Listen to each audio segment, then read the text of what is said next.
Oh, hey, Ashley. Oh, someone's here already. I usually have to have this very awkward first couple of minutes. Well, actually, I don't see you showing up on the count yet, so maybe this thing doesn't really work. Thank you for joining. We'll get started in a couple of minutes. But yeah, it looks like the counter's a little bit off, but we will get started in just a minute. I want to give people a chance to join, and then we'll kick this off.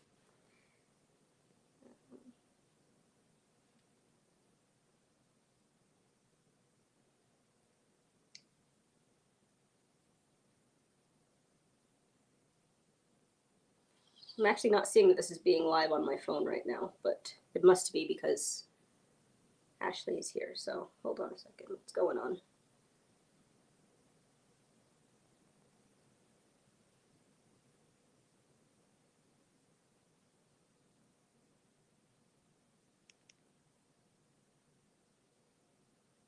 Okay, I found it.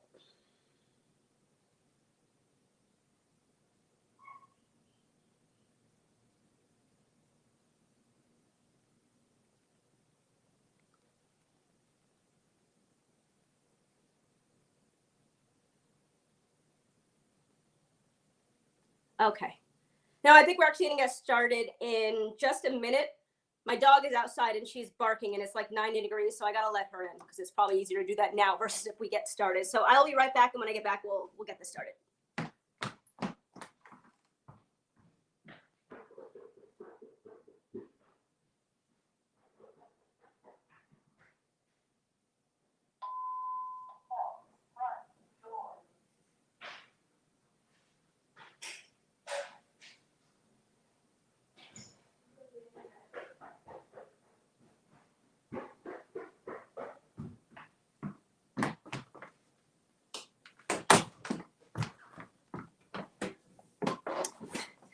Okay, I'm gonna bring Tamari in right now, as you're all aware, because I have mentioned it all over the place for the last couple of weeks. We are going to be talking to Tamari from FAB Hair International. She is the creator and founder of the company. She also has her own hair salon, so it'll be interesting to get their perspective from a natural hairstylist, because I haven't actually had any of those on my channel yet, just brand owners. So I'm going to bring her in.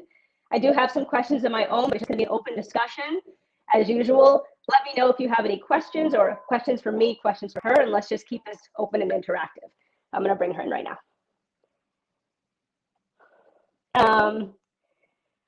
Okay. Hey, Tamari. Hey, Amanda. Hey.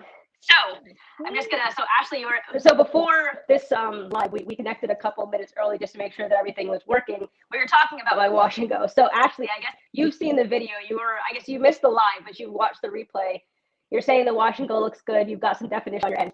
That is another thing. So yeah, before we jump into all these questions, I have so many questions about wash and goes because I was so confused about them in the first place.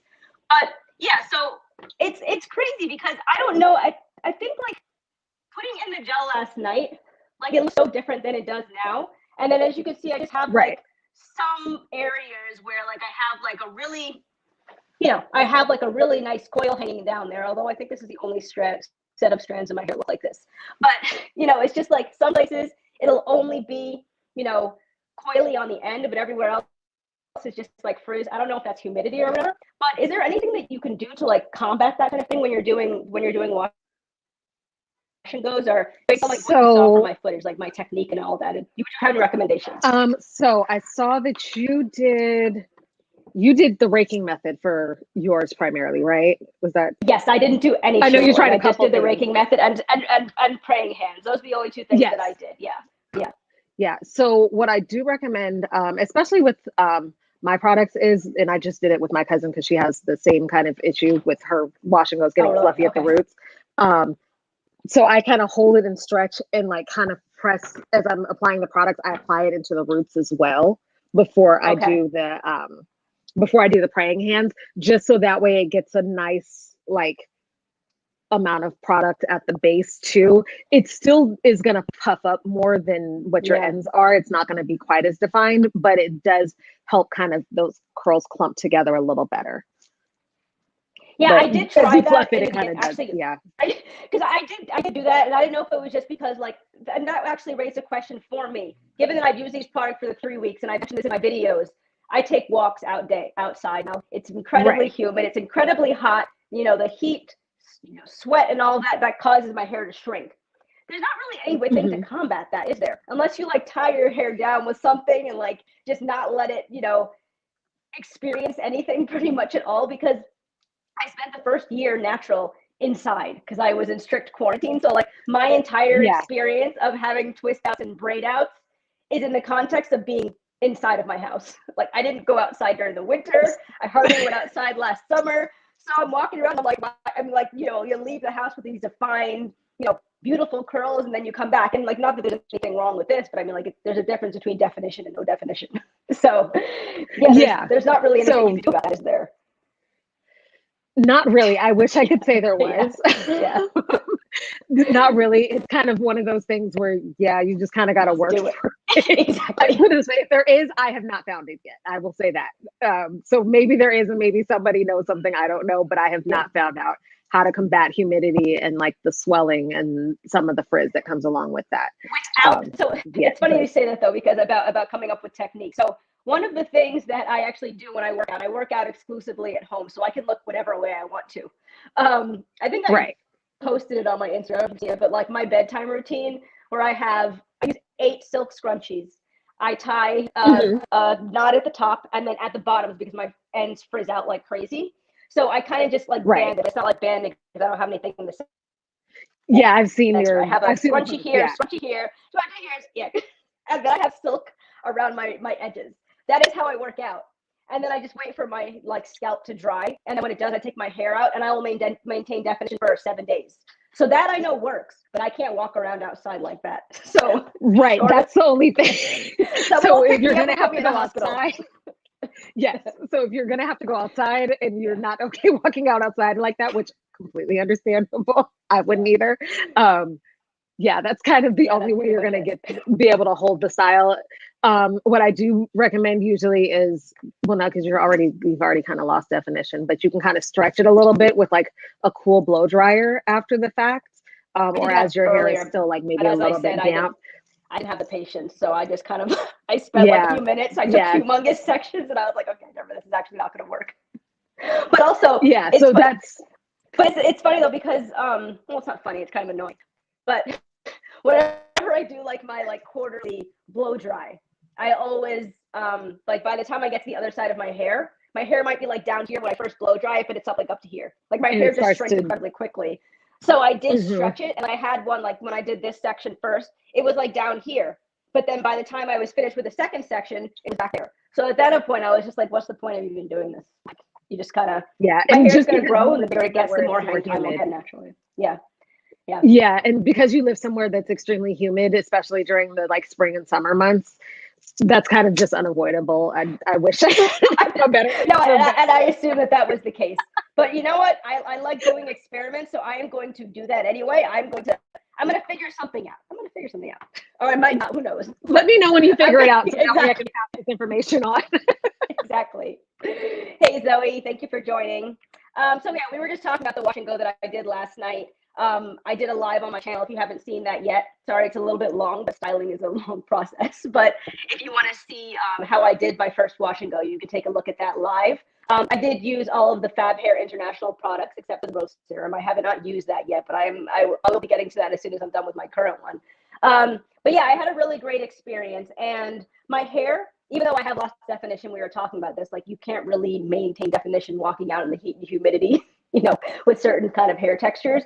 My hair feels amazing. And this is my 3rd week using your styling products, and I maintained moisture for weeks 1 and week 2. Again, I didn't maintain the definition, but that's just going to happen.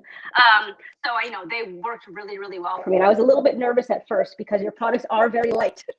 And my hair, my hair tends to, because I reached out to you a couple weeks before I started your review, and I'm like, so you sent me a leave-in spray.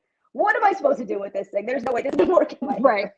But you said that it works on tighter textures, and I mean, I can't detangle with it, but it provides moisture. And your custard is really detangling. Your custard and your gel those came in to like really, really detangle my hair. So it wasn't, you know, I had a really good experience with them. So thank you for that. Yeah, no problem. That's actually kind of the point of the product. So it's supposed to be kind of simplify the natural hair care process or hair care, you know, routine for a lot of people, because a lot of people use like 20 different products and they're like, I don't know which one is actually working. I'm just piling all this stuff on top of my hair and something's working. So I'm just going to stick with using everything. So it just kind of, so that the spray creates the moisture and so that it can work for like a lot of different hair types. Because in salon, I was having that issue with a lot of clients asking me like, oh, what should I use to moisturize my hair? And before I came out with my product line, I was like,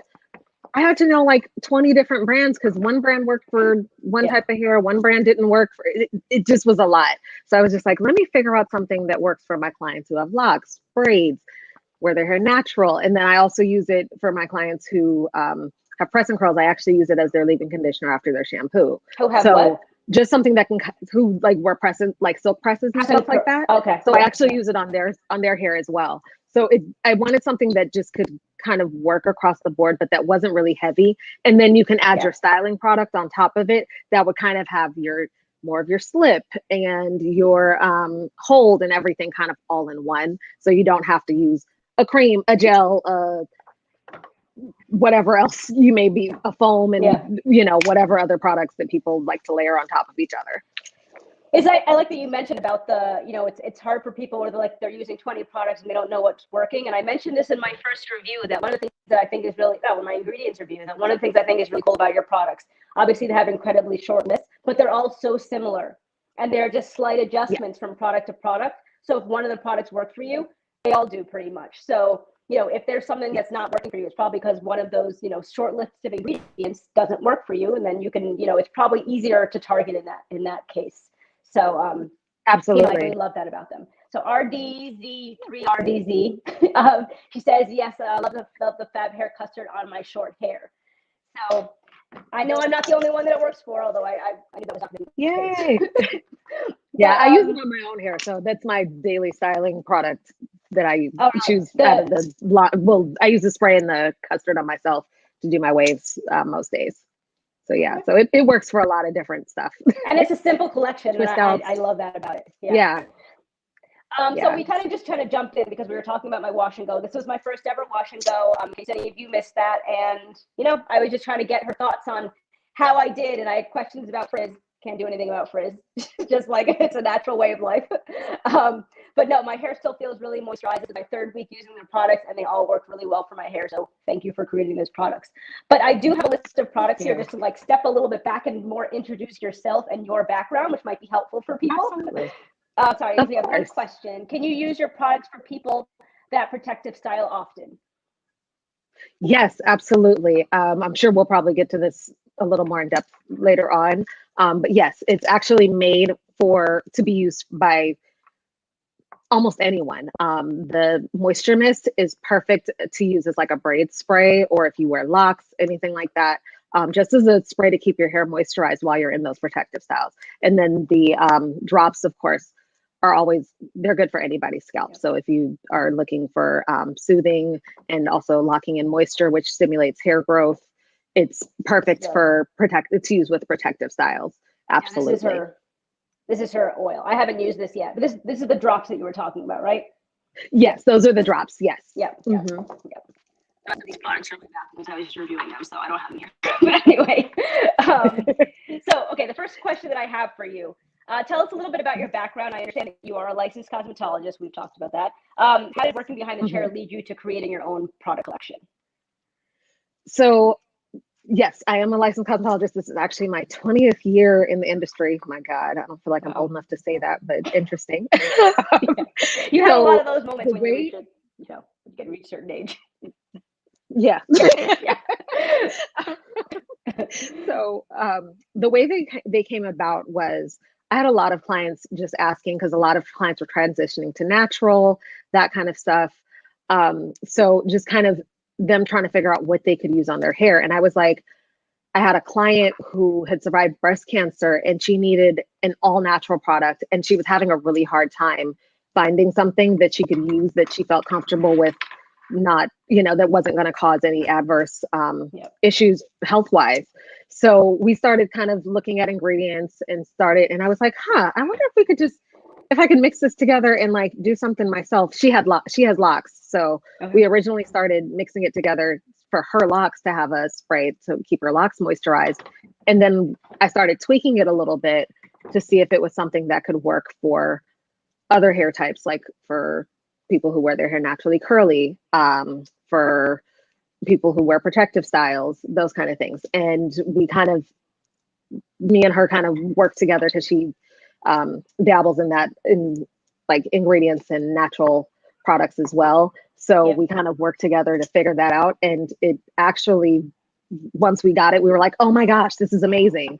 And it's a lot of my clients and people who have tried it have said the same thing. They, across the board, I don't think I've met anybody who's tried it who said, oh yeah, it didn't really moisturize. It does what it says it's going to do. And then the nice thing is you can also use it as kind of a refresher spray. So I made it to be multi-purpose. So you can kind of use it as a refresher spray after like a wash and go, or you set your curl styles. If you feel like you need a little more moisture throughout the week in between styling.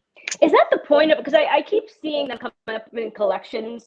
I've only used a couple of them in the past and they didn't really do anything. Refresher sprays are just supposed to add moisture to your style throughout the week. Because I feel like if you need that, you need like a cream or something. Like, is that what a refresher spray is? So for most people, yeah. I think for most lines, it is just to re-add that moisture in without disrupting the style so much. Right. Like a cream, you kind of have to maybe re-wet your hair and do all that stuff. If your hair is still defined and it still looks good, but say maybe it's starting to feel a little meh, that's a quick and easy way to just kind of spritz a few spritzes around your wash and go or your twist out and kind of refresh it. And then with my products, it actually kind of reactivates the gel and the custard. So even if you're starting to notice that it's starting to look a little dry, it'll kind of bring out the oils in those products again and kind of reactivate them, and they kind of zhuzh up a little bit, I guess, for lack of a better way of putting it. I actually love that you said that, because I either mentioned that in the video that I've already put out or one that I'm putting out, that I would put in the leave-in conditioner and then I would go and do something. And I always let my hair dry a little bit before I do my style. And I mentioned that I put in the leave-in conditioner, at this point it was probably like 2 hours ago. And then I sat down and like it felt like fine, like there was product in it and like it was moisturized and it felt good. But then I put in the custard and I was like, wow, I feel like it just activated something that was already in there. Like I felt like there was such a big difference. So I completely agree. Like I felt something a little bit extra when I put the product on. So they do really good job of layering. So yes. So that was kind of the way they were designed, so they could all work together. But so they also don't fight one another, because sometimes you use products and it's like, oh, one product is going to make the gel flake. I didn't want that. So we purposely designed it. That's also part of why the ingredient list is so short, so that we know those ingredients aren't going to fight each other. And so that it just keeps the process simple. So you can literally use 2 or 3 products and create the style you're looking for, as opposed to having to do 20. And your hair is also healthy on top of that. Exactly. And as much as I, what was I going to say? All right. As much as I like the leave-in spray, I'm happy to say I haven't had to use it because I have been maintaining my moisture for 7 days. So as much as that double as a leave-in conditioner, that's really great. I'm glad that I haven't actually had to do that. It's been totally fine without that. So. And just one of the things that you mentioned, I think it's just like an interesting topic to me, obviously, because I have uptightcurls.com. The whole point of it was to be able to search for products by ingredients you do or don't want in your hair and all that whole spiel. But the fact that your customer came to you after they survived cancer, I assume she was in remission. I hope she was in remission. Yes. Yeah. Okay, good. Your customer came to you now that she's in remission and wants to make change and make sure that she doesn't put anything like, potentially dangerous or toxic in her hair. And it's crazy to me. And I feel like I make this point all the time. There's no need to do that. So, I mean, like, people are aware that there are potential dangers, but you shouldn't wait until something happens to then have to go and make changes in your routine. You should just start out, because you don't want to. How often is your doctor saying, oh, you have, liver damage? What are you putting in your hair? Like, I mean, they're not. So why not just be proactive instead of, not being proactive and having to deal with stuff later down the line? It's so much better. So Yeah. And I love that people are becoming more conscious of that now. It seems like, especially within this last year or two, especially, I've noticed a lot of people being a lot more conscientious about what's in their products, as opposed to just, oh, it works. And yeah, it has a bunch of chemicals and, sulfates and all these things that may or may not be good for me, but whatever, it works. So now people are starting to be just a little more conscientious, which is great. Because they're saying it's like it's going on their hair, it's not going in their body, but I mean it kind of is. I mean the pores it on absorbs, your scalp yeah. are just the same. It's just another entrance into your body. So it might take a little bit longer to get down there, but it's exactly. It's in there. It's in there. Your skin is the largest organ on your body, so it's taking in everything you put on it. Yeah. Oh, and also exactly. Because you mentioned about I don't know, you mentioned like clients coming in the last few months, and a lot of them are going natural more than before. Did you see an upswing in people going natural, or rather, sorry, now that people are going back to the salon, do you see that people that had to go natural pretty much because they had to, because they couldn't get to a salon, they couldn't do their relaxers? I know when I was doing the relaxer, there was no way I was going to do one at home. And I feel like there's a lot of people in that boat who only go to salons for that. Are you finding that a lot of people, having been forced to go natural, are keeping up with the trend? Because it was like a year. It's a long time to transition. Are you finding that people are now sticking with it, or are you finding people that are actually trying to go back to relax now that they can go back into salons? Like, are you seeing any of the latter, actually?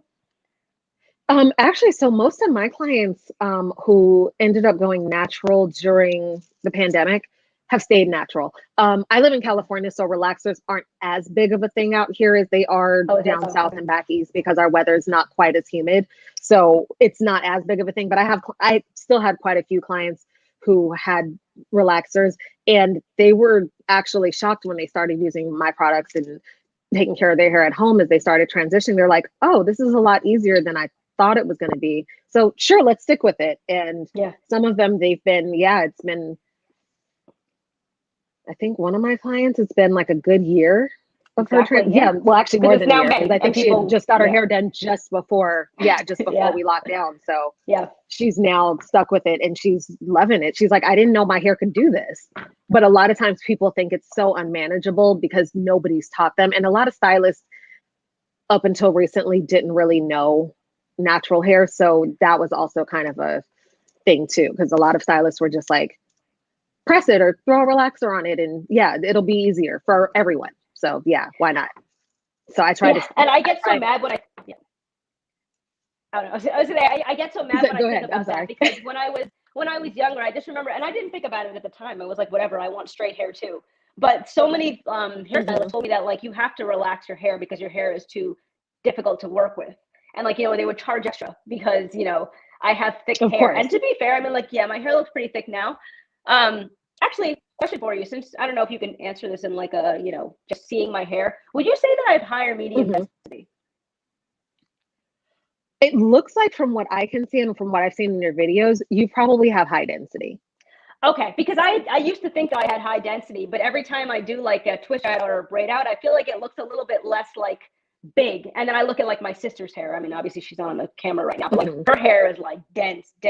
So I felt weird saying like my hair was as dense as hers, but maybe it is. But she also has an afro, so I feel like her by design is probably going to look very dense anyway. Because she has like a very close cropped. Yeah. Oh, got it. And two, a lot of times, the texture, so whether you're fine, medium, or coarse, will also kind of determine, like, I have clients who have high density hair, but they feel like it looks like their hair is thinner only because their strands are fine. Yeah. So it kind of, both of those things kind of play a role, but a lot of times people will think, oh, my hair's, not that thick, but they have a lot more hair than they realize.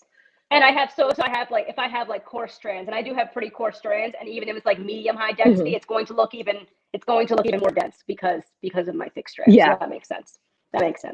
Yes, TJ, she's saying, look at the volume. Yes, my hair has grown. It's just a funny story, because I know that like I ended up ending the live several minutes after I finished my hair, because I was just trying to like discuss with people like, how am I going to go to sleep tonight?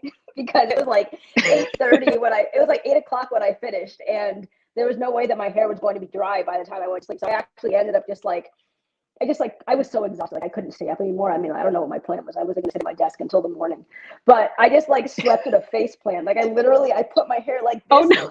I slept on my satin pillowcase, just like my face, just like. And it was difficult because So you figured it out. no, but like it was not comfortable. Like my nose hurt in the morning. I literally slept just on my face. I was like, I can't turn. I don't want to do anything to this. This is my first wash and go. I want to see what happens if I actually like just do it properly. I don't want to see anything that I wouldn't have seen just because I slept wrong. So I like literally face planted, and that's how I slept. Which is funny because was difficult because Layla, my daughter, she still doesn't sleep through the night, and she always ended up in my bed at like 3 a.m. and she requires that I hold her like on, I have to lie on my back and I have to hold her on my arm, and I have to like lean towards her. Like she has a whole process and she will move me into that position. Last night I refused. I was like, I know that you want this. I can't sleep on my back right now. So poor Layla. difficult. We were up for a good amount of time because she was screaming because she wanted me to move, and I was like, I'm not doing it. I'm not doing it. You do. If you want to do my wash and go again, that's fine. But as long as you're staying out of it, you're just gonna have to deal with this. Figure it out. So last night was things we sacrifice for our hair. I know, including my daughter's comfort, but stick in your own back. So Terry, I know this comment was a few minutes ago, and we were talking about the ingredients and safety in the hair. You should definitely wait until the damage. You shouldn't wait until the damage is done. I agree. And yes, exactly. Just use safe products out the back. No toxic ingredients, and I feel like there's no real excuse these days because your brand being an example. There are so many products out there that don't have any percentages. Like if I Google search something that I don't understand, I don't want to then have to go and research in like 6 different places to find out like, is this actually carcinogenic? Because there's going to be biased views and all that kind of stuff. So yeah, just don't. Right. Did you use a gel for styling product? So I ended up using the Beautiful Curls. What is it? The curl defining. The Beautiful Curls gel. Yeah. Yeah. So I ended up. Yeah, the beautiful. Here we go. The Beautiful Curls gel. Flaxseed and aloe vera. Right? Curl Yeah. gel. So I ended up using all 3 of the products. So I used the leave-in, I put that in the shower, and then I layered with the custard, the twisted and defined custard, which is really, as I was mentioning earlier, it's very, very detangling, it's very smoothing, it's very nourishing, and it's a great follow-up to the leave-in conditioner. And then on top of that, I put the Beautiful Curls, and everything it felt like it did layer very well. Like you felt like you were adding a little bit something extra to your hair every time you put on a new product. So, and she was saying one of the things I could have done differently, and I think I did this in a couple of seconds, but not consistently, because again, I'm just like, I cut a lot of corners because I'm lazy, and doing this every single week, it's a lot. and also recording and all that, it's just like, it's a lot. There's only so many things I do.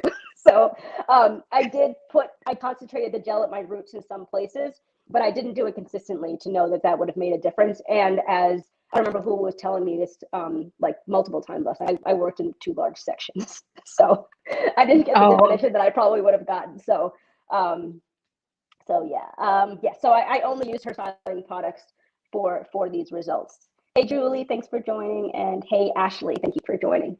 All right, so I'm going to move on with the next question that I had. For everyone who just joined, this is Tamari. She is the creator and founder of FAB Hair International. She also has a hair salon. She was just saying that she is coming up on, or she just passed 20 years in the business, so she's been styling hair for 20 years. Her product collection I have been reviewing over the last 3 weeks. My final review will be out next Tuesday. I have an ingredients for her review from her. She has a very simple but very effective and short list of ingredients in all of her products, and they all work really, really well together. And she was saying that they work for all hair types. And I actually would agree with that, because when you want to see if something works for all hair types, give it to someone with type 4 coarse hair. And it does. Exactly. But that being said, though, and I say that because the products are light.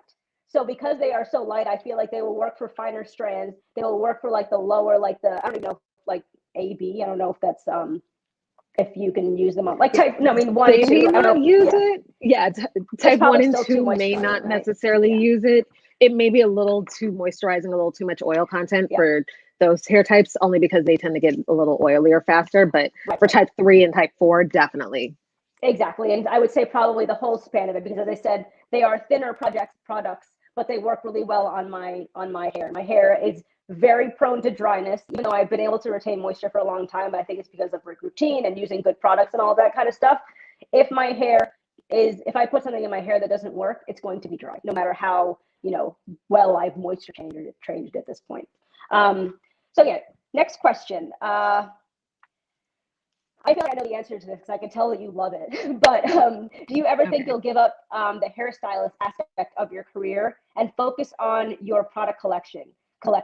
And I recognize that two things are vastly different, but do you have a preference for styling over product formulation, or what are your thoughts on that? So that's actually an interesting question because that's actually something I'm kind of weighing out as FAB Hair International is growing. Because I spend literally 12 hours a day behind the chair. So literally I'm making products myself most of the time, late into the night. And I'm like, I can't keep doing this. I'm getting too old to be trying to sacrifice sleep and everything like that. So I think I probably will eventually step away from being a hairstylist and focus more on running the product company. Not anytime soon, because I know some of my clients are probably watching. I'm not doing that anytime like within the next year or anything, so don't panic. But yeah, probably within the next, I'd say 10 years, I probably will be completely from behind the chair, but I probably will still want to own a salon because I think I always want to have a FAB Hair International focused salon to kind of promote the products and also promote healthy hair, just because that's my passion, is more than even the products or styling. Is just, I love sitting there talking about hair. Like I love it. I completely, that's why I started my YouTube channel, because I don't really have anyone to discuss hair with, like, at all in my family. Like, they don't watch my videos. Oh, wow. They may or may not be on my live right now. No one cares about any of this stuff. So, like, that's why, like, I had such a great time on my live last night, like actually styling my hair live, which was a little bit challenging.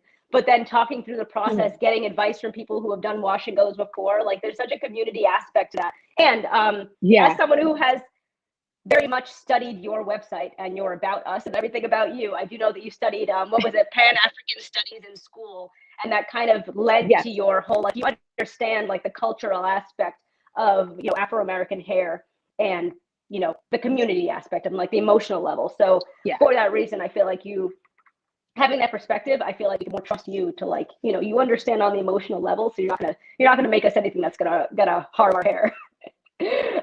Right. Exactly. And about the about promoting your products in your salon, I think that's actually great, because it's funny, when I first went into this whole like ingredient thing, I was pulling out so many products that I have gotten from hairstylists like over the years. Or like, I'm going to use this product in your hair, now buy it. So like I would always buy it because I'm like, what do I know? So there were so many collections that I just had, I never got through them. But I was looking at the ingredient list for the stuff that people would just like buy it, and I'm like, okay, here's my credit card. I didn't look into it because I'm like, these are the professionals, I trust them. But I'm looking at it, and then like, not that dimethicone is like bad, it's not like unsafe or anything like that, but like when you have like silicones and sulfates and you have the bad preservatives and you have all these like potential carcinogens in your products, no one knows, because it's just like, my hairstylist gave this to me, so obviously it's fine. But the fact that you're actually giving out safe, natural products like in your salon, it's really great. And I appreciate that from like, a customer that would go to a hair salon. And that's one of the reasons that I wouldn't really even necessarily feel comfortable going to a hairstylist at this point, because I don't know, I mean, outside of it just taking a really long time, like I just feel like it's very hard to find someone that you can actually trust. So people of Inglewood, California are lucky to have you as a resource. Yeah, one of my That's where you are, right? Just told me the other day. Yes, I'm in Inglewood, California. Yeah, one of my clients just told me the other day. Yeah, she's a new client, and she said the same thing. She was like, "Oh my God, I've been through so many stylists who just push a lot of products or push things that may not necessarily be the best for you." And not to say that I've never used those products, right? Because I'm a hairstylist. I've used you've been doing this for 20 years. Things have changed recently. So and not to say that I necessarily say all of those things are 100% bad all of the time. No, I get that. Anything with anything, but I think if we're being conscientious, there is natural alternatives to a lot of things. Now that may not work for somebody, and if it doesn't, do you? I'm not here to be the hair police, but yeah, I feel like just especially in caring for your hair at home, if you're going to take something home, why not make sure it's something that is going to serve you and be healthy for your hair, and that it's not going to down the line cause you potentially any harm. Exactly. And that actually, as a hairstylist, what are your thoughts on people bringing their own products to a salon? Does that bother you? So, It looks like it does. no, it's kind of a fine line. So Okay. I've had clients bring products and I'm like, I hate the product, so I don't want to use it. But then I've also had clients who they need a certain type of product, so Yeah. I'll use it because they know it works for their question. But yeah, so or for their question, for their hair. Yeah. So it's kind of a fine line. If it's a product I just really don't like and it's just because you just want to try something new, I usually tell people no. But if it's something you're like, I've been using this for years, this is the only product I will use, or if it's like a medicated product, of course, I'm not going to tell them no. Okay, interesting. Okay, so let me get these questions. So Ashley's asking tomorrow, do you have any advice for someone that wants to start a hair care line, but is still in college studying engineering? So I'm busy all the time and not sure where or how to start. So I started my start was a little different because I was already in the hair care industry. But I would say start with your friends. Start like working with your friends and like figuring out what issues they have behind their hair, or even if they're not your friends, just people in your community that you may that may have hair care issues that they want to address, and see what you can figure out to put together to kind of help address that. That's kind of where my product line started, is just trying to address issues that are shortcomings that a lot of my clients found in products they were using. And like for me, the thing was a lot of them were confused by how many products should they use. So it was trying to figure out the solution to simplify things. So figure out what the problem that you're wanting to address is, and then kind of create your products based off of that focus. It's hard, I know, especially when you're really busy, because I know, like me being in the salon 12 hours a day, it's really hard to try and find time to balance both of them. Pick like maybe one day a week and focus like a couple hours on that, maybe, instead of having to like try and have it consume everything, because that may not be realistic starting off. And then as it grows, then kind of figure that out and adjust as needed. But mine was a huge adjustment because a lot of mine I ended up having time out of nowhere because the pandemic hit. So I just happened to find a lot more time on my hands, time to formulate more products and things like that. And I wasn't initially planning on putting my products online or offering them outside of my salon. So the pandemic just kind of pushed me in that direction. So sometimes, unfortunately, unplanned events will push you in a direction that you may not have seen coming, but it may work out for the best. So Ashley, hopefully that was helpful. And I'm not a formulating chemist. I'm not a hair product, I don't make products. But I guess my only recommendation also would be, from what I've heard, because I have spoken to a lot of people that formulate products at this point, it can take a long time to like come up with a formulation. So it might also just be a matter of, surprise, surprise, I think that you should just study ingredients and like find the things that, as you said, tackle specific issues. But then once you have that list of maybe you find your favorite ingredients, you have to figure out how they work together. And that's probably where the experimentation comes in. If you're coming from like an area where you want to use a whole bunch of chemicals, and you just speak to a chemist and be like, oh, how do these work together? But if you're looking for more the natural, more the Ayurvedic, like herbs and all that kind of stuff, you don't really know how that stuff is going to work together until you experiment with it. Or trying to find some written resources. I've been having trouble finding sources because I don't like to do all of my research online. I like to have some kind of written, signed off book that I can like touch. But some tangible, yes. Exactly. But it's very hard to find resources like that. I've been joining a clubhouse with actually a formulating chemist. He works at one of those huge hair care brands. I don't remember what it is. But yeah, he's very knowledgeable, and he is actually coming out with a book that talks about ingredients. So I will let everyone know when that comes out. His name is Ali Saeed. I don't remember. I'll get more information on it. But he's very knowledgeable. He knows a lot about natural textures, because that was a little bit interesting because he's a middle-aged Indian man.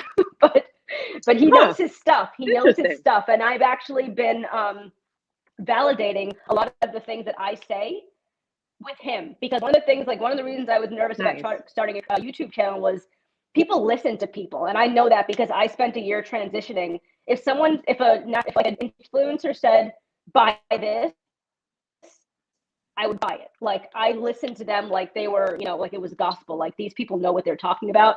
So I feel like I kind of have an obligation here to like only speak the truth. I mean, I will say it's always my opinion, but when I put things on my website, for instance, if I say like don't use this, I want to know that that's actually true. So I have been connected with him. I'm always going to the stage on the Clubhouse, and I'm always asking him questions to make sure that everything that I'm like putting on my website is, copacetic and all that. So I have to really get in the Clubhouse. I still haven't gotten into that, but I know there's a lot of great resources on there for, like you were saying, about ingredients and products and things like that. So that is actually a great tool to use. Well, there isn't and actually, it's funny that you say that. I mean, I'm definitely not going to, because I'm already stretched too thin, but I would love to start a Clubhouse where like the focus is on ingredients. But there is one Clubhouse that I just happen to just join every week now, because I think it's a great list of people. It's a great, like, they always have a great stage, and like it's people in the industry and like people that I trust, and it's very just a nice conversation. But other than that, like Clubhouses, there's too many rooms. It's a little bit overwhelming. Yeah. But you find one really good natural room and stay there. So yeah. See, that's where I've gone wrong. I haven't found a good room yet, because every time I go in somewhere, I'm like, oh nope, this is not it. And I'm like, let me just put my phone down. Every time I go in there, it's like, car enthusiast 101, and I'm like, but why do you think I want to listen to this? So I'm sure they're still working out the kinks. But right now, like, I kind of just go into there I want to learn about Ayurvedic ingredients. I want to learn about like natural hair care. I want to learn about the scalp and all that kind of stuff. And because I'm having so much trouble finding books on it, like there's just not a lot written out there. I'm trying to find other things so I can be part of conversation. So when I give when I give like my subscribers and people that go to my website and all this information, I want to make sure that it's actually backed up by like either science or stylists. I love it. So Melissa, you said we care. Yes, we all care about our hair so much. You love the wash and go results. Yeah, I'm coming around to it. It's a little bit bigger than I'm used to. And as I was saying earlier, like I like the elongation that you get from like a style, like a wash and like a twist out and a braid out. I love my twist and braid outs, especially the ones that I had on week 1 and 2 with your products. This is very different than what I've been rocking the last 2 weeks. And like a completely different topic, but I think it's just one of those things where when I go on my Zooms at work, I'm going to get a comment. Someone is going to say something about how big my hair is, and like it's just annoying, because I even get that if I have like a big twist out or a big braid out, but I go in there with like what's close enough or what will likely tomorrow be an afro, and I'm gonna get comments. So that's the only reason I'm. Yeah, that's the only. I know that's kind of the caveat of working in a corporate arena and being natural sometimes is having to field all the comments. Well, even not just being natural, because I have clients who deal with it like they got a new weave and they're like, I have to deal with all of these comments from my non-POC counterparts who have all these questions or comments about my hair. And it's like, really, can we just get to work? It's funny because you say that, because like a lot of like my colleagues who are normally just like middle-aged men or women with like normally like type 1 or 2 hair. I don't even think there's really any people with curly hair that work like for some reason in my like group of people that I interact with. But it's funny, like I'll go in there with like a twist out or a braid out, or I'm gonna go in there with a wash. And they're like, oh, how did you do that? And I'm like, do you have 4 hours? You mean, how did I do this? I mean, like first I Prepoo and I do this, and I'm like, I don't know how to explain this to you. Do you know what a wash day is? And we're like, we have a meeting starting in about 20 seconds. I don't think this is the place or the time. Like, check YouTube. It'll explain it there. Go, you can watch it. Go watch the video. Yeah. The next few weeks, and then we'll talk. Not a question, but it's just amazing to see women of color caring for our hair. Yes, I definitely agree with that, and it's so nice having people to interact with on this subject. Very helpful. This is actually very helpful. I'd like to I like most naturally. I like to use most natural ingredients. Sorry. Thanks for the advice, both of you. Yeah, no, it's definitely the way to go, but it seems like there's just so much less written on it, especially actually in the context of natural hair, because every book that I have been able to find so far that talks about using like Ayurvedic herbs in your hair care, and you know, it's not just Ayurvedic herbs. It's like a lot of herbs there that are just really great for your hair. But everything is always talking about like, you know, they'll be talking and everything sounds great, and it was like, yeah, so when you wash your hair every day, and I'm like, this is not written for me. Like this is No. and everything is just like, it always comes out like, oh, okay, they're not actually talking about my hair. And like I feel like that might be the, and let me know if this isn't right, but I feel like when you talk about like a product, I mean an ingredient providing like shine for your hair, I feel like shine for like the, like, you know, the straighter textures is very different than shine in natural hair, because I feel like for some natural hair it doesn't shine. Any shine that you're going to see is likely like if I put on a really like shine producing oil, my hair will look shiny, but my hair is not naturally shiny. So Yeah, what are your thoughts on that's that? very true. That's very true. So because usually straighter textures, they light bounces off of them easier, right? So that's Right. where you get a lot of shine. And then also because of that, because of also the porosity maybe, or just the curl or lack thereof curl pattern, lack of a curl pattern, the light is able to bounce off. So they may be able to get shine with a little less work, or maybe lighter weight or things like that. For our hair, a lot of times highly textured hair does take a lot more to create shine. And some hair, depending on the porosity and the texture of it, may not really shine. Like if you have very no coarse hair, what. sometimes very coarse hair does not have that shine factor. And I kind of hate that right now we're seeing this thing on Instagram where it's like, or not just Instagram, but I guess social media in general, where it's like we act like it's healthy if it's shiny. And I'm like, you're totally like discounting a whole group of people who that's never going to be their experience. I have clients who we can straighten their hair and their hair is not going to look shiny just because of the type of texture it is. I can put a light on it to, you know, make it look like it's shiny in the salon, but in real life, it's not going to have that like high shine factor that you would expect, even if it's straightened. So yeah, I think that's a little bit unfair as to how we sometimes address that now, just because we kind of exclude some people out of that conversation with shine when, yeah, everyone's hair is not going to be shiny and glossy. And like, or you may have to use a lot more oils to create that. Exactly, because I mean, like, I will get shine on like day one, and like it will look, but then like I don't think I've ever had shine for more than like 2.5 days, because my hair is not naturally shiny. Like it's just it's not like it's a coarser texture. My sister, my older sister, she has very fine textured hair. Her hair will always look shiny no matter what.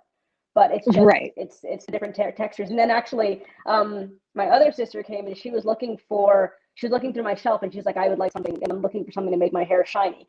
And like, it was one of those things, I was like, I mean, like, she doesn't have shiny hair. And I was just saying, like, I don't think even, like, there's some hair types, as you mentioned, like, you'll slather on like a whole bunch of like the best shiny producing oil, but your hair is not going to shine if your hair is not shiny. So anything that you're going to see on your hair might be the sun reflecting off of the sheen from all the oil on your hair, but it's not going to make your hair shiny, and it's just sometimes it's not possible. Yeah, and sometimes you're just going to do more to create product buildup than create an actual shine eventually, if you do have one of those hair textures that's less prone to shine. So yeah, just slathering on a bunch of stuff on the surface is not necessary. I would say just be okay with what your hair does. Everyone's hair is going to do something different, and be okay with that. And it's fine that your hair may not be super shiny. It doesn't mean it's not healthy. It just means that may just be your texture. Yep. So Julie saying, if I see silicones, I run the other way. Exactly. Me too. I don't mess with silicones. I don't think they're unhealthy, which is great. I don't think there's anything but I mean, like, for me, it's filler. Like I consider silicones filler, because there are so many, again, like in my ingredient research, I will see so many things where it's like the main thing is this is a replacement for silicone. It provides the same shine, the same sheen, the same like layer of like protection, but it doesn't form a film over your, over the next few weeks. Right. Not a question, but it's just amazing to see. Oh, sorry, I read that one already. But Thank you again. Actually, I think it's a different person saying this. It's amazing to see women of color caring for hair. Yes, exactly. Wait, no, I did read that already. Sorry. Julie, you're saying that you love the volume in my hair. Thank you. I'm still getting used to it. I feel like it's going to be like 3 times as voluminous tomorrow. But no, I think it turned out really well. I was really happy with. I was so that's another thing we were talking about, like having people to talk about hair with. I didn't even want to leave my live last night. I just wanted to talk to people about how excited I was to finally be doing my wash and go. So I finished my wash and go, and I went downstairs. And my mom was watching Aiden, and like neither of them cared that I just done my first wash and go. And then Nick came downstairs, and he was like, then he was, I mean, like he knew, because he, but like they don't care. And I'm just like the whole night I want to talk about this. I want to talk about this. I did my first wash and go. Why is no one else excited? So. Yeah, I loved it. I enjoyed watching you do your wash and go. And my clients who were in the salon while we were watching it, I was like, see, this is great. And they're like, oh, wow, this is so much. I love this information. Like, okay, cool. Like, I'm like, yeah, go follow her channel. And she gives a lot of good information. And I'm like, and then too, she's willing to do trial and error live on the internet. Yeah. So this is great. That was a little bit of a risk I took there. But it worked out. My clients loved it though, because they feel like that's what they do at home, and they're like, "Oh my God, it was nice to see that somebody else is going through the same thing, and they're putting it actually somewhere where I can see it."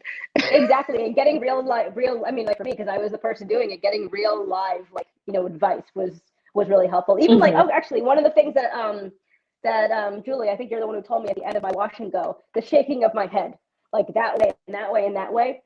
Do you do that with your clients when you're done with like doing a wash and go, or like what are your thoughts on that? I don't know, method. I think they help with clumping. So I don't do that for everyone. I know that was something that my sister, who transitioned to natural quite a few years ago, it's been at least 10 years now that she's been natural. Now she's short, kind of similar to my hair, but when she had a tapered cut, she would do that. And that was kind of her process. So that was the first time I'd ever seen that. And now I do see more clients doing it. And I think I have not tried it actually, no, I take that back. I have had a couple of clients do that before I've diffused their hair. So I don't know that it necessarily helps it clump necessarily. To me, it just kind of helps move everything around. So as I'm diffusing, stuff isn't like all in one big ball. It did elongate. So I can kind of see where all the curls are sitting. Yeah. So to me, it helps for me to see where the curls are sitting and what was defined and what wasn't. So if I needed to go back into something, I could go back in and like maybe add a little more product to a section or something like that for me, but it might work for clumping. I mean, I don't know if it worked or didn't work, because I guess I haven't tried it without doing that. So yeah, I don't have enough hair to do it, so probably not. My hair short because I don't have time to work on my hair the same way I work on everybody else's. That makes sense. My non-Black coworkers are more supportive than my Black husband for going natural. It's funny that, I mean, I kind of see the same thing. I mean, my husband's not white, and I wouldn't say, I mean, that's a whole other thing, whether or not he was supportive, but he was a little bit scared. he was a bit scared. But to be fair, like I had like mid-back length, like straight hair when he met me. So it's a very different thing going from that to this. And also it took 15 months to get to where I am right now, 11 months of like a transition. And like my big chop was done at home when I had 15 minutes before I had to go pick up Aiden from school. So, oh, wow. Yeah. I planned it and everything. It's just like I only had time because like I finished work at 5. I had to go pick him up at 6. And I knew that I was going to do it that day. So I went to my bathroom and I just started cutting, but I didn't really have a plan. So I was like literally big chopping at 5:50. I was like, shoot, I have to leave. So I left. And like my big chop was terrible. And I did that in December. And then I went to the salon for the first time February 7th, which is when I got my real big chop. They cut off so much more hair than I had cut off in December. Oh, wow. So yeah. But it was what you would call a hack job. So, I've come a long way. And I probably wore a hat for like the first like 2 months of my transition. I mean, once I big chop, because it was just like, it looked like someone chopped their hair off without any experience or any expertise in 30 minutes and had to leave. So, but I'm happy with it. I'm happy with how far I've come, but like, it was rough in the beginning. It was very, very rough. Let's see. Think of hair like a surface. Straighter hair will reflect light because it's more smooth, like a mirror. Yeah. Mm-hmm. Whereas curly hair, bumpy surfaces don't reflect light as much. Yeah, that makes a lot of sense. Exactly. That makes a lot of sense. Julie, you're saying silicones block moisture in my hair. Exactly. Actually, question for you. water-based or water-soluble silicones versus like regular silicones. In your experience, do you think that, like, as I know you don't use silicones in your products, what do you think about them actually? And do you think that water-soluble is fine? I do. So for some of my clients here in the salon, I do use water-soluble silicones, silicone products, for straightening their hair, because for them, it's what kind of helps with a little added heat protection, especially for those who are more prone to heat damage. So I'm, like I said, I'm not the hair police. So yeah, that's one of the ones that I will use. I just will not use the ones that are like heavy and will build up on the hair and that aren't water soluble, just because trying to get those off of the hair I have had clients come in and I've had to like shampoo their hair probably 5 or 6 times, and it's still like, we've done apple cider vinegar, we've done all kind of stuff, and it's still like working through it. So yeah, the water soluble ones I'm okay with. The ones that are not, I stay away from those, and I try and recommend that people try not to use those as much as possible. And by water soluble, it means that when you shampoo your hair, the next time you wash your hair, it's all going to just go away. Yes. Okay. Yeah. And most of the ones in hair care products, they are usually the water soluble version. I don't think there's a lot of products out there now that are not using water soluble, but I could be wrong because I don't know every product out there. So what's the problem? So it sounds like you're using it for its purpose, like it's creating a film on the hair. That film is going to help protect against any heat damage from using like a flat iron or hair dryer or what have you. But if you are using that as your last product, like if you are sealing with the last product in your routine has in silicone, like water soluble silicone, in theory, is that just like a further way of locking in moisture, or would there still be a reason that you would say to maybe not use silicone? So yeah, for some people, it is a good way to lock in kind of moisture. And also, like for some of my clients, if their hair, like say they don't straighten their hair very often, that's kind of, we'll maybe put a last few drops of like a silicone like smoothing or serum on their hair, because it'll help keep their hair from wanting to swell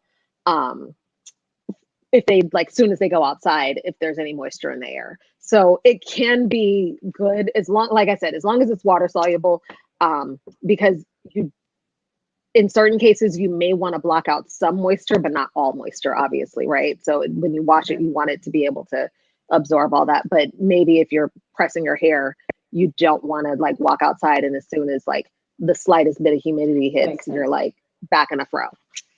That makes sense. I mean, I'm still like, it's interesting to hear this. I'm probably still never going to use silicones, but I don't prefer them. For me, I feel like there's other things you can use. Like, for instance, like mango butter is great for sealing, as is sandalwood oil. So, I mean, just use something with like antioxidant properties or something else that's helping versus something that's literally just there to form a film. It's just not necessary. Yeah. And on natural hair, I do agree. Yeah. I don't use the silicone products on my curly clients at all. I only use them on my clients who I'm straightening their hair. Okay. And so Julie, you're saying you read that sulfates are the only way to wash out silicones. Is that true in your experience? It's a tall order to have to use a sulfate shampoo. That could be. That's a dangerous cycle to get into. So I try and use sulfate-free shampoos as much as possible, but there are times when, if someone's using a silicone or maybe even certain oils that are very, very heavy and do not come off the hair, like a lot of mineral oils, sometimes stuff like that, like even sulfate-free will not break them down. So there are situations like that where, yes, sulfates are kind of the only way to do it. That's why I recommend staying away from those type of products, just because you don't want to have to do that. Now, I mean, if you have to, it's not going to be the end all be all, obviously. You want to definitely make sure you're going back in with a good moisture shampoo afterward. You want to make sure you're really deep conditioning your hair after you've gotten all that off of your hair, after you've rinsed all that product off of your hair. And then don't reuse the product that caused you to have to use that in the first place. But so it's not the end all be all, but if you can try and avoid products that will cause you to have to do that, it's better in the long run, because you don't want to have to keep doing that to your hair on a regular basis. Yeah, and then so I guess once you use a silicone, once you use a silicone, you probably have to use a sulfate, and then that's just a vicious cycle. So yeah, why not? Why just not use it? Yes, exactly. Ashley, actually, before I get to the questions, quick question for you. I think this was a question later on my list. Do you plan on expanding your product collection to include wash day? You do, okay. Like shampoo Absolutely, and yeah. and all that. Yes, I am actually, like you were saying earlier, how formulating takes a long time. Those are the ones that I'm like, Okay. Lord. So we are working on them. It's just taking a while because I am not a professional chemist by trade. I didn't go to school for chemistry or anything like that. So I am like literally mixing things up and doing it by trial and error. And luckily for me, I have a lot of variety for people to try stuff on. And so I tried here in Salon. I'm like, that didn't work. It worked for maybe one person, didn't work for 3 people. Okay, scrap that. Let's go back to the drawing. That's a great case. All over again. That's a great situation that you're in. I hadn't even thought about that. You have like your own test. As long as they're willing. Yes. To, as long as they're willing to test. You have and most of my clients are like, sure, try it. Why not? Yeah, whatever. And I'm like, if it doesn't work, I'll wash you with the regular shampoo, and we'll, until I get mine perfected. But yeah, I have like a small group of testers that I, have built into my business, luckily. So it's coming. It's just, I want to make sure it's right before I put it out there. And I'm sure we appreciate that, because it's not going to be good for you if you put out products people hate. So yeah, exactly. I keep meaning to ask you, and I keep forgetting. Before I forget again, your gel, your beautiful curls. Would you say that that's a light, medium, or a strong hold product? So I'd say that's probably more medium hold. Okay. The twist and define is more of a soft hold, and then the gel is a little more medium. I don't have anything firm hold at this point. I don't know if I'm going to come out with anything with a super firm hold, because I'm not always the biggest fan of like the gels that get super crunchy and have that really hard cast on the hair at all times. But that may change, and I may decide to do Maybe that you'll figure it out later on in the future. Yeah.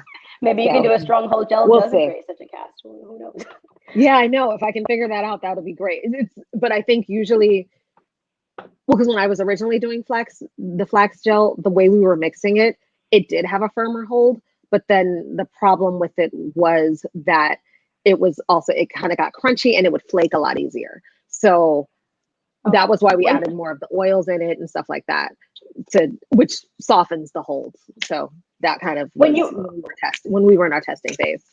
When your hair gets crunchy, does that help block out moisture, or does it dry your hair out or anything like that, or is it just like not necessarily? Yeah, not necessarily. It can be just a cast, and usually a light oil, and even the FAB length serum can be used to kind of help break that cast on your hair.